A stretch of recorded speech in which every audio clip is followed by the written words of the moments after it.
A gente traz mais detalhes sobre os números que estão mexendo com o mercado nesta manhã de sexta-feira, o payroll. O mercado de trabalho norte-americano deu sinais de muito vigor nesta sexta-feira, o que pode dar ao Federal Reserve mais espaço para deixar paradinha a taxa de juro por lá e, quem sabe, até subir o juro, já que a inflação segue em alta por causa da guerra. A economia americana registrou a criação de 172 mil novos empregos em maio, superando muito a expectativa dos economistas, que numa das pesquisas, a pesquisa da agência Reuters, indicavam 72 mil empregos de expectativa. Os dados de abril também foram revisados e para cima, com 179 mil vagas abertas. O último relatório de empregos indica que o mercado de trabalho americano pode estar se estabilizando depois de um ano de crescimento mais fraco e lento. Pode estar ganhando tração, na verdade, né? O desemprego se manteve estável em 4,3%, em linha com as estimativas dos especialistas, enquanto a criação de empregos ultrapassou 100 mil vagas pelo terceiro mês consecutivo, um patamar que não era visto desde o início de 2024. Portanto, os dados do mercado de trabalho indicam que o setor do emprego nos Estados Unidos segue com muito vigor. 172 mil postos de trabalho criados em maio. Pesquisa Reuters indicava a expectativa de 85 mil empregos. Está muito forte e aquecido o emprego nos Estados Unidos. Para repercutir os dados do mercado de trabalho que acabaram de ser divulgados, a gente conversa agora com a Andressa Durão, economista do ASA. Andressa, obrigado por estar aqui com a gente. Payroll veio forte. Má notícia para o Federal Reserve e para aqueles que achavam que haveria espaço para cortes de juro na economia americana. Andressa, muito bom dia. Bom dia, obrigada pelo convite. Má notícia para o Trump, né? Verdade. Acho que o Fed pode estar comemorando um pouco, porque é um cenário muito favorável para a economia americana, um cenário que a gente chama de Goldilocks, né? É um cenário em que você tem um emprego forte e não tem uma pressão inflacionária vinda do mercado de trabalho. Acho que esses dados, na verdade, estão confirmando um cenário para o Fed em que ele pode focar no mandato da inflação e entender o que está acontecendo com a inflação relacionada à guerra para saber se ele vai precisar subir os juros e não mais se ele precisa cortar os juros. Eu acho que esse dado veio confirmar que mesmo sem a guerra, os cortes de juros teriam que ser retirados da curva. Até fico feliz com isso, porque era um cenário que a gente já tinha. Agora a gente olha mais para a inflação, para entender se vem alguma coisa dali, se tem um efeito secundário que o Fed precisa combater e entender se ele vai precisar subir os juros, porque cortar não faz mais nenhum sentido, dado que o mandato do emprego não mostra riscos baixistas, a inflação ex-guerra não mostra que estaria convergindo para a meta, então mesmo que não venha essa inflação secundária, que seria uma inflação de núcleo, né? Mesmo que não venha, a inflação, tirando essa parte, não está 100% confortável a ponto de o Fed cortar juros. Então, acho que a dúvida agora é mantém parado ou sobe. O cenário base da gente, imagino que da maioria das casas, é de manutenção dos juros ainda, mas esse dado, ele reforça que não há mais chances de corte de juros esse ano. Andressa, como explicar esse vigor e essa tração do mercado de trabalho norte-americano? Muito se fala do ganho de produtividade, de eficiência com as tecnologias, a inteligência artificial, mas pelo visto tem mais fatores influenciando e as empresas continuam sedentas por novos trabalhadores. Como explicar esse momento do mercado de trabalho?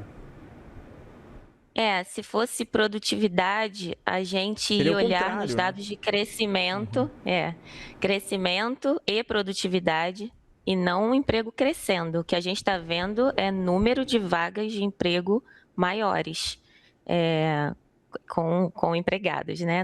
Não falando, por exemplo, como o JOLTS, mas falando de um emprego maior, mais gente sendo empregada do que desempregada em relação aos meses anteriores. pode ter alguma produtividade que explique a parte da desaceleração da inflação, né? Eu quero dizer do salário. Quando a gente olha para a taxa de desemprego, ela vem de uma pesquisa diferente do payroll, né? E o dado de salário que foi divulgado hoje também. Esse dado de salário desacelerando, ou eu diria ali estável, já que no mês anterior teve uma aceleração em 12 meses, mas um dado de maio voltando para 3,4% em 12 meses, que era o que a gente tinha em março, ele explica ali que não tem uma pressão inflacionária. Então, eu poderia dizer que talvez a economia cresce e o emprego se mantém forte, com esse salário desacelerando por conta de um aumento de produtividade. Mas a taxa de desemprego, que é quem conversa com esse dado de desaceleração dos salários, porque é quem está na mesma pesquisa, com a mesma amostra, a mesma forma de coleta, está estável. Então, ali você não vê uma melhora grande do mercado de trabalho, do emprego, para você comparar com uma desaceleração de salário e tirar essa conclusão de um aumento de produtividade. Ali você não vê. Então, acho que não dá para a gente dizer que a economia está forte via payroll e comparar isso com produtividade, porque a gente não tem informação se é inflacionário ou não, só pela pesquisa do payroll. O que a gente consegue fazer é juntar todas as pesquisas que foram divulgadas essa semana e dizer que é um mercado de trabalho em equilíbrio. Porque só o payroll está mostrando uma economia mega forte. Por mais que o dado não tenha, assim, a gente olhou aberto, olhou tudo, não tem a menor dúvida de que esse foi um dado muito forte, e não só na ponta, né? Você tem uma média móvel trimestral muito forte.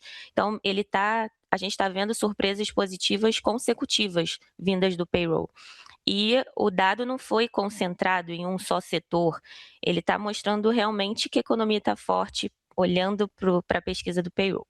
Mas, se a gente compara com o JOLTS, que foi forte essa semana, mas foi forte indicando um equilíbrio, e compara com uma taxa de desemprego em 4,3, com esse salário desacelerando ou acomodado num nível ok, não dá para você dizer que está tudo muito forte. Para você dizer que está tudo muito forte, teria que ver uma queda da taxa de desemprego. Para o Fed entender que esse payroll mostra um mercado de trabalho apertado, superaquecido, ele viria acompanhado de uma surpresa baixista na taxa de desemprego. Se ela tivesse vindo 4,1 ou 4, aí sim seria um dado extraordinariamente relevante a ponto da gente começar a precificar altas esse ano pelo Fed, mas não foi. Então eu acho que o payroll ele veio sim forte, é uma pesquisa relevante, a gente tem que ficar de olho, talvez ele antecipe um movimento que também seja de aquecimento das outras pesquisas, mas por enquanto o conjunto de dados está mostrando que é só um equilíbrio bom do mercado de trabalho, de forma que a gente não tem pressão inflacionária significativa ou muito clara, mas tem uma economia forte ainda, com uma demanda por mão de obra relevante por parte dos empregados, mas que eles não veem a necessidade de aumentar os salários, porque você não tem uma oferta de mão de obra tão relevante quanto você tinha antes, principalmente por conta de imigração. Então, eu acho que o que a gente está vendo, eu acho que está todo mundo entendendo que a gente tem um novo equilíbrio, que a queda da oferta juntou com uma demanda um pouco menor, mas encontrou um novo equilíbrio ali que mostra ainda um cenário muito favorável para a economia americana, mas ainda não é o momento de subir juros. E Andressa, em 30 segundos, porque o nosso tempo acabou, infelizmente,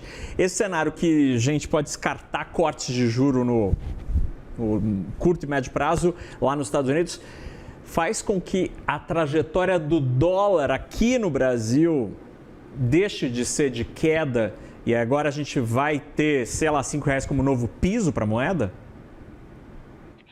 A gente tem que entender que o dólar ele fala muito também sobre o mercado doméstico, né? A gente tem sido influenciado muito pelo setor externo, não só em relação à guerra, mas também em relação à política monetária, mas ainda vai ter muita volatilidade por conta das eleições esse ano. Sim. Então eu não vou me comprometer com o dólar, vou continuar falando só do lado americano, mas sim, a gente já vinha vendo uma trajetória muito favorável para emergentes, mas talvez com essa mudança da política monetária global, esse número fique um pouco mais seguro seguro ali em cima. A gente talvez não veja, né, o câmbio indo para baixo de 5 por conta de um Fed talvez até apertando a política monetária.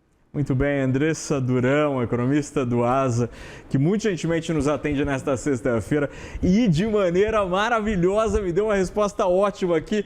Tentei tirar uma frase dela aqui, mas definitivamente não é a área da Andressa e ela muito gentilmente me mostrou isso. Andressa, obrigado pela conversa, ótimo fim de semana, querido.